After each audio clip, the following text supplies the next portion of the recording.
Mr. Chair, can't make that promise. Senator Smith and I share a common background and work in the legislature, and I'm supporting him on this. You know, we've talked about the will of the people, and we've heard a lot of the people about a lot of issues that we didn't bring up in here. The people came and asked us to ban assault weapons long after we had concluded the process, but we had an opportunity to do it, but we wouldn't dare touch guns. We had people who are employed at dog tracks. This is how they make their living. This is all they know. And they came and said, consider us. This is our livelihood. This is all I've done for 50 years. You close this down and you close me down.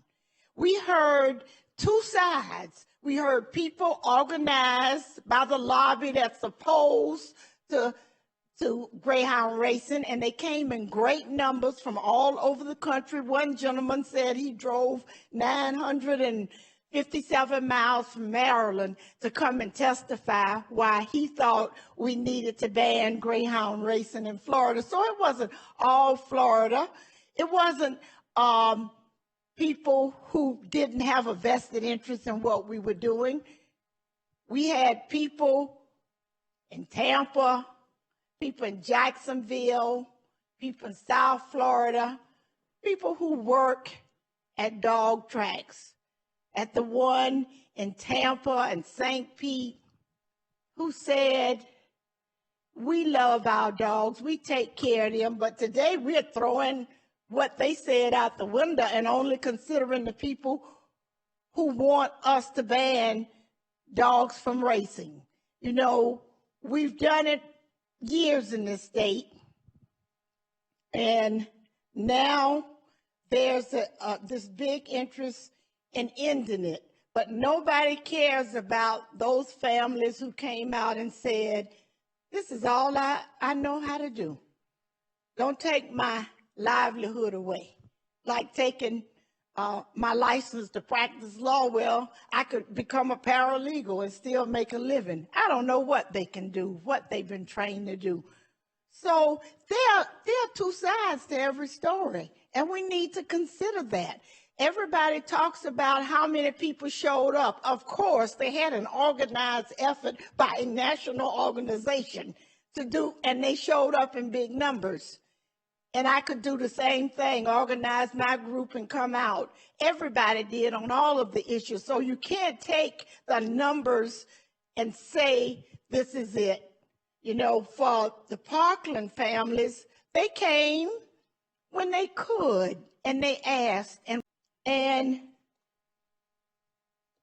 I'm not perplexed by it at all. I just think, coming from my background and my perspective and knowing how difficult it is for people to make a living, then I see it differently from most of you. You know, your dad didn't make $25. No, what did he told us that he made 25 cents a day when he was a man, when black men and black people didn't make real money, any money, 25 cents.